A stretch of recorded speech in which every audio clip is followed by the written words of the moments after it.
In the early 1800s, towns kept their own local time. Noon was simply whenever the sun was highest above your specific church spire. But the arrival of steam railways and electric telegraphs forced a massive collision. Suddenly, if a train was scheduled to arrive at 3:10, cities miles apart had to agree on exactly what 3:10 meant. To keep trains from colliding on shared tracks, Britain began distributing accurate time signals from Greenwich via telegraph. By the 1850s, public clocks across the country were physically adjusted and locked into a single, standardized railway time.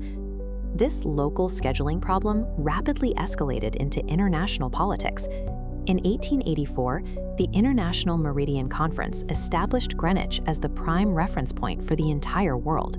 For the first time in history, engineers and empires were obsessed with synchronization. Society convinced itself that it had mastered the clock, pinning the entire planet to a single, unyielding timeline. But by the late 1800s, physics ran into a wall. James Clerk Maxwell's equations showed that light is an electromagnetic wave traveling at a fixed, constant speed. The problem is that Newtonian physics relied on time being exactly the same for everyone, everywhere. Those two ideas contradict each other mathematically. If the speed of light doesn't change when you move, something else has to give. Physicists tried to protect the old world view. They proposed an invisible substance called the ether that light waves supposedly traveled through. In 1987, Albert Michelson and Edward Morley built highly sensitive interferometers to catch the Earth moving through this ether. They found absolutely nothing. The most brilliant minds at elite institutions were expending enormous energy to defend a mechanical framework that reality was actively rejecting. In 1902, Albert Einstein was a 20-something who couldn't land an academic job. He took a position as a technical expert at a patent office in Bern, Switzerland.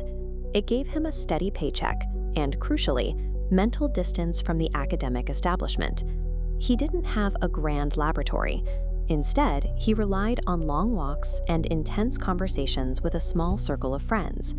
His colleague, an engineer named Michel Besso, became his primary sounding board, the person who asked the exact questions needed to force a breakthrough.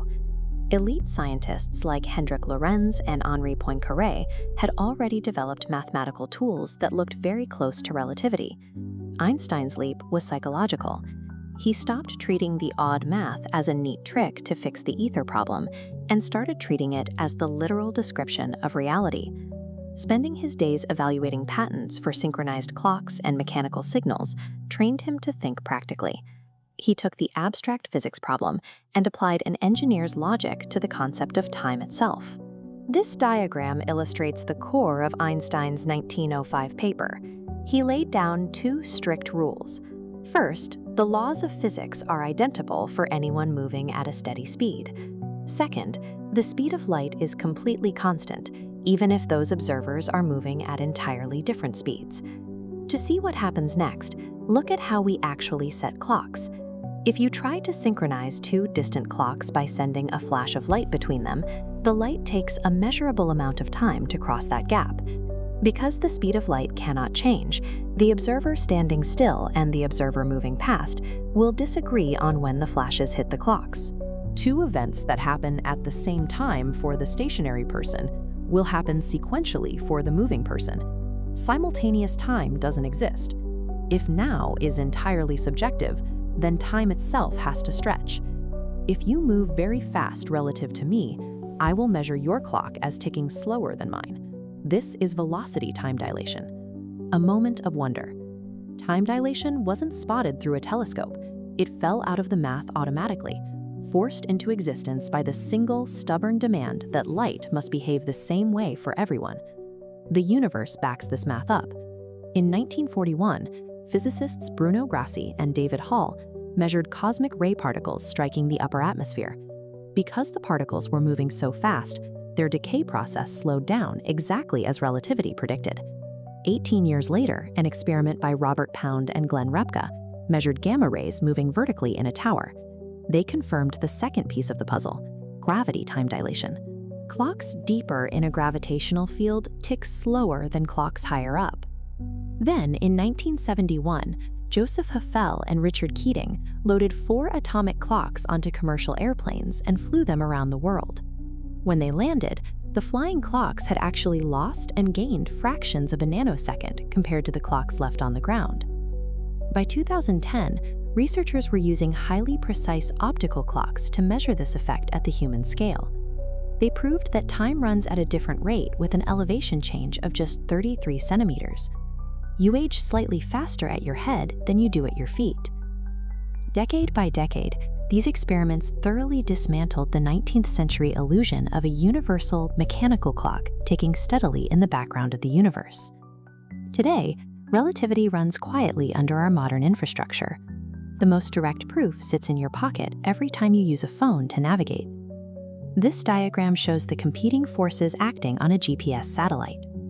The satellite is far above Earth in weaker gravity, which makes its clock run faster, but it's also moving incredibly quickly, which makes its clock run slower. The net effect is a 38 microsecond drift every single day. Without correcting for Einstein's math, global navigation would fail within minutes. When you push these rules out to the extremes of the cosmos, the effects become staggering. In the movie Interstellar, a crew lands on a planet near a black hole, where 1 hour on the surface equals 7 years back on Earth. That ratio is entirely based on real physics. Science advisor and theoretical physicist Kip Thorne calculated that for the math to work, the planet would need to orbit an extremely massive, rapidly spinning black hole. The visual rendering tools developed for the film actually led to real-world scientific publications. But the science fiction scenario highlights the true emotional weight of time dilation. Once time is flexible, it becomes a story of separation. 2 people can exist in the same universe, care about each other deeply, and be forced by gravity and velocity to live in vastly different amounts of time. Einstein's great contribution was a profound cosmic humility.